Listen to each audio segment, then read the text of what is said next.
Another Grizzly legend is back in Missoula after 20 years, so moving his way up through the coaching ranks in Griz Nation. Could be happy to welcome back Brent Pease. Brent, first off, congratulations, welcome back, and secondly, how excited are you to be back here in Missoula? Yeah, thanks for having me, and I'm very excited. You know, it has been a long time. Things have changed quite a bit, but you know, still the Montana tradition and the excitement, and you know, being around what the school's all about. You're ingrained in so much history here, obviously. Take me through some of the emotions when Coach Houck and you talked maybe for the first time, and this became more of a reality. Yeah, it was kind of interesting. I mean, you know, I guess my passion for the school has been really, really strong over the years, and it's something that, you know, I didn't really know that maybe I'd be here, you know, and then him and Bobby and I had always been talking about, you know, possibilities down the road of, you know, connecting and getting together, and when he had the opportunity to get back and have this job, and then it didn't really take but one quick question, and I was, you know, really excited to do it, and you know, kind of make my way back to the place here. Not the only Grizzly great in your own family. Your wife, of course, in the Hall of Fame, and children here as well in Missoula on the track team. So what's that experience like? And I'm sure the rest of the family has to be ecstatic to be here. Yeah, you know, it's you know, both my kids are born here. I mean, this place means quite a bit to me. I met my wife here when we were going to school. I coached here, you know, I played here, you know, opened up the stadium when it, you know, back when it was 12,000 people and it held 12,000. And you know, just over the years and just to watch it grow. And when I was gone, I definitely followed this place and still, you know, was a big part of, you know, wanting them to win and do really, really well. So it'd be good to be back around, you know, half of the family with my son going to school here, and you know, and then my wife, you know, just the family and the ties that she has to this state. Let's take a trip down memory lane a little bit. What's it like being the starting quarterback here at the University of Montana? You led the nation in total yards your senior year.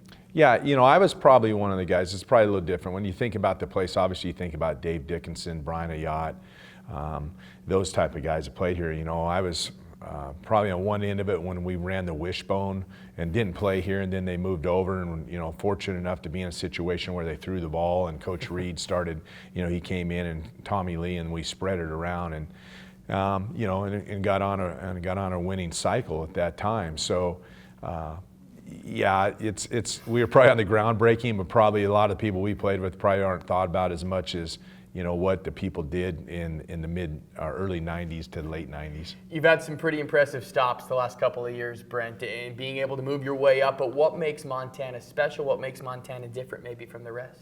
Well, I'll tell you what, you know, the people, the energy that's in the stadium, the crowd, I think now the tradition. It's funny when you go along in coaching and you run into, you know, people, or you work with people that actually coached here at some point in time, you've coached against, or you just, you know, you hear about maybe ex-players that played at other schools that are now in coaching. And one thing they always bring up is, you know, I played at that place. It's one of the best places, the venues that, you know, you can play in. And they totally remember the crowd. They totally remember the smoke and stand there watching the team come out. And they really remember the M on the hill. Before we get into your other stops in the 90s, of course, you were on staff here. Can you tell us what the impact Don Reid had on your playing coaching career, just your career in general? Oh, tremendous. I don't know if I'd be in coaching. I don't know if I would have had the opportunity to go on and play if it wasn't for him. Really, him coming in and just having an impact with his system, and really, you know, the connection that he had with players, and how the motivation that he had, and just the tremendous respect, because at that time, you know, we didn't have that, and we needed that identity as a team. And then when he came, he built that up. And then as a coach, to see what he has done, you know, and I was gone for 6 or 7 years before I had the opportunity, and you know, it was thrown at me that, you know, hey, would you like to get into coaching now that there's an opening? And I did, and I really don't know what I would have been doing if I hadn't had that, you know, thrown at me by him and Mick Dennehy. The resume is stacked. Kentucky, Baylor, Boise State, Washington, Florida. What are some highlights along the way as you work your way back here to Montana? But you've made it to the top, especially placed Florida, Washington, great success at Boise State. Right. Oh, I think, you know, one of the highlights was definitely Boise State when 2006, when we won the Fiesta Bowl, played Oklahoma, and, you know, you had the plays that everybody remembers, the Statue of Liberty, and just really, but I think, you know, there's memorable things about each place, and, you know, the winning, and, you know, there were some learning curves along the way. Not everything was perfect, and And when you get into coaching, I think that's what you find out. And in all honesty, it's like, you know, you're going to get fired at some spots, and you got to learn, and some things got to work out.